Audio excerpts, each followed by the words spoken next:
Have you ever felt like a fraud at work? Like no matter how much you've achieved, you're just waiting for someone to find out you don't really belong? You look around the room and everyone seems so confident, so sure of themselves. And there you are, heart pounding, wondering if you're going to be found out. You're not alone. In fact, so many of us struggle with this feeling, this nagging sense that we're somehow not enough. That's imposter syndrome. And today we're going to talk about it. We're going to break it down, understand it, and most importantly, learn how to overcome it. Let's dive in.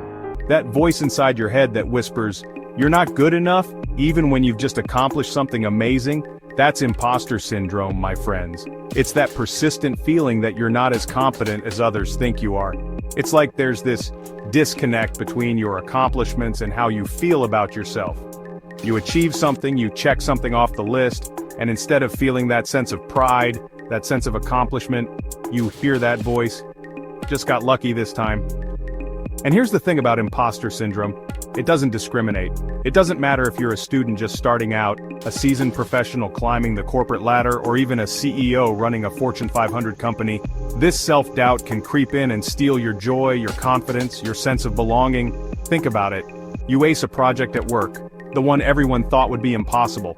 You poured your heart and soul into it, you lost sleep, you really showed up, and you nailed it. But instead of feeling that wave of accomplishment, that sense of pride, you think, "I just got lucky." Or maybe you're asked to lead a team, to share your expertise, to step into a new level of responsibility.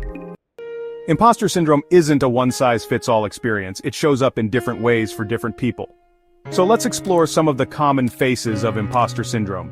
Maybe you'll see yourself in one of these, or maybe you'll recognize a friend, a colleague, a loved one. First, we have the perfectionist. Sound familiar? This is the person who feels like anything less than perfect is an abject failure. It doesn't matter if it's a work presentation, a creative project, or even just loading the dishwasher. It has to be flawless, or it's not good enough. You find yourself spending hours tweaking a presentation, even when it's already top-notch. You obsess over every detail, every word, every comma. And you know what? Perfectionism isn't about striving for excellence, it's about armor. It's about self-protection.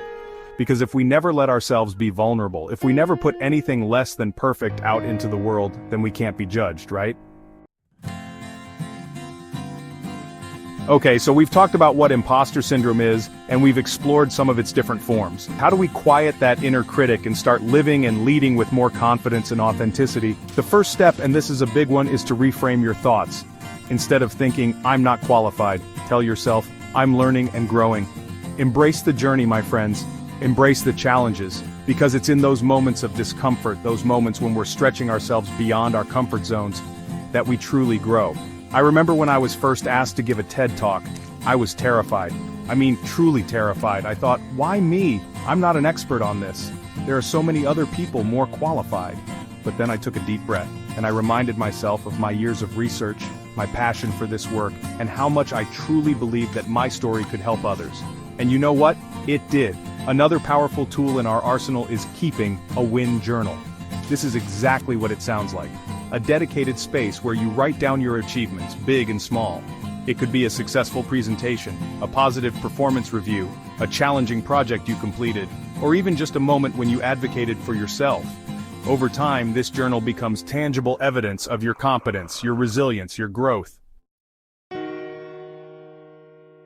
So, we've talked about strategies, about practical tools we can use to combat imposter syndrome. Sometimes we need a reminder that we're not alone in this, that even the most brilliant, most successful people among us have faced these same doubts. Did you know that Maya Angelou, the phenomenal poet, author, and activist, experienced imposter syndrome? Maya Angelou, the woman who wrote "I Know Why the Caged Bird Sings," a masterpiece that resonated with millions around the world, once said, "I've run a game on everybody and they're going to find me out. Can you believe that?" And she wasn't alone. Albert Einstein, the theoretical physicist who developed the theory of relativity, one of the two pillars of modern physics, reportedly said, "The exaggerated esteem in which my life work is held makes me very ill at ease. I feel compelled to think of myself as an involuntary swindler." Even Albert Einstein, a man whose name is synonymous with genius, felt like a fraud at times. So, next time you feel like an imposter, remember, you're not alone, you're capable, and you're growing. Give yourself permission to embrace the journey, to celebrate your wins, and to ask for help when you need it. You are worthy, you are enough, and you have something incredible to offer the world. If this video resonated with you, don't forget to like, share, and subscribe. Let me know in the comments. What's one technique you'll try to combat imposter syndrome? Let's start a conversation, let's support each other, and let's break free from these self-limiting beliefs together. Together we can build a community of confidence and self-belief. See you in the next video.